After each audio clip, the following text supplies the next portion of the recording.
So give me some numbers that help our viewers understand the context of what we're talking about, Umesh. As we look at these transformations that are already taking place and are on the cusp of taking place, what is the size of this market opportunity in the next few years? We just talked about how AI spends have doubled just in the last few years, but what are we talking about? What could this transformation lead to in terms of market opportunity?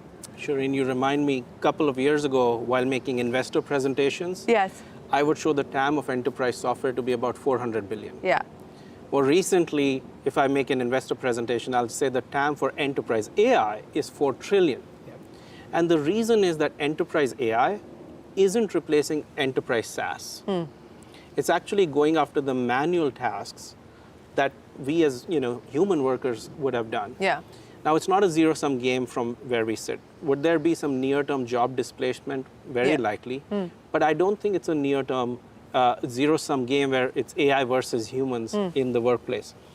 I think as some economists have put it, it's not out of realm that 3 to 4 years from now, the US GDP, which is growing at probably 2 or 3%, which is at the fastest rate for many years, it's likely that we could see the US GDP start to grow at close to 10%. Because of the productivity gains of AI. Now, it might mean... That's a massive productivity lift. You're talking about a massive move up as far as GDP is concerned for the US and the productivity gains that, of course, everyone has talked about. But what are we seeing currently on the ground in terms of the productivity uplift that's already starting to take place? Absolutely, absolutely. I mean, it also, you have to put productivity in context. What ends up happening is the first wave of AI, when it came out and the large language models came out, everybody introduced large language models into the enterprise and said, go forth and use it. Yeah. And productivity didn't go up. Adoption rates did not go up. Yeah. And over time, people have realized that the best way to increase adoption is through verticalization, contextualization, bringing it into the context of the workflow and the said outcome that the teams are working on. And every single function that has happened, productivity has been increasing year over year, month over month. There are examples where where teams have seen 20-30% productivity increase as soon as AI was introduced into the workflow, right? From our perspective, from the perspective of KPMG as a global provider, what this does is it helps us move from an episodic business model to a more persistent business model.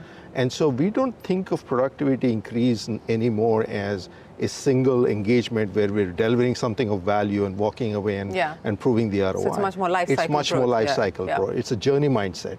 And so we want to be able to show that steady increase through adoption, through innovation, through further use case development and so on and so forth, but also partake in that upside, right? Take the risk on the downside, but partake in that upside.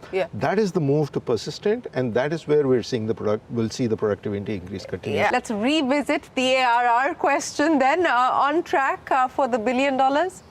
We really hope so, and hopefully in a more accelerated trajectory now. We've really seen in the last 12 months an acceleration of our top line. And that's driven mostly by the consumption of the Business AI Cloud, which we announced, but was already in the hands of partners and customers for several months. So absolutely on path to faster growth. We grew over 70% last year. We think we can at least repeat that, if not more, in the next 12 months.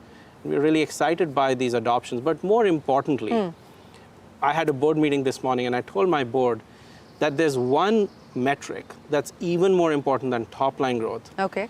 And by the end of our fiscal 26, we should be measuring that.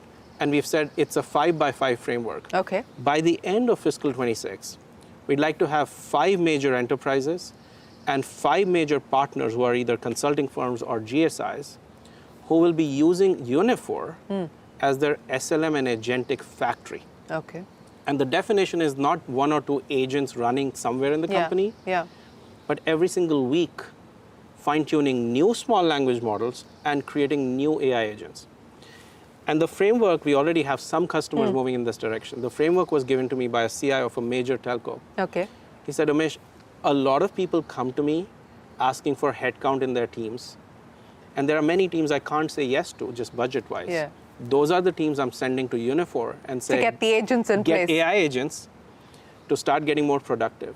So if by the end of this year, we have that 5 by 5, 5 major enterprises and 5 partners using us as an agentic factory, I think you're looking at the next Salesforce of the AI era. Wow, that is a big claim, Umesh, and we wish you the very best of luck with that ambition, and we wish you the very best of luck with this partnership as well as what you intend to do with it out in the marketplace with your clients and to unlock the transformative power that both of you have spoken to us about. But thanks very much for joining us here on Voices from the Valley. It's always a pleasure speaking to you. So that's the sum and substance of the many conversations that we've had here in the Valley so far. AI, agentic AI, small language models, perhaps the route to greater success at the enterprise level. That seems to be the consensus here that we've brought you. But of course, more conversations will come up here on Voices from the Valley. If you enjoyed watching this conversation, then log on to our YouTube channel, visit us on our social media pages. From all of us here for now, goodbye. Many thanks for watching.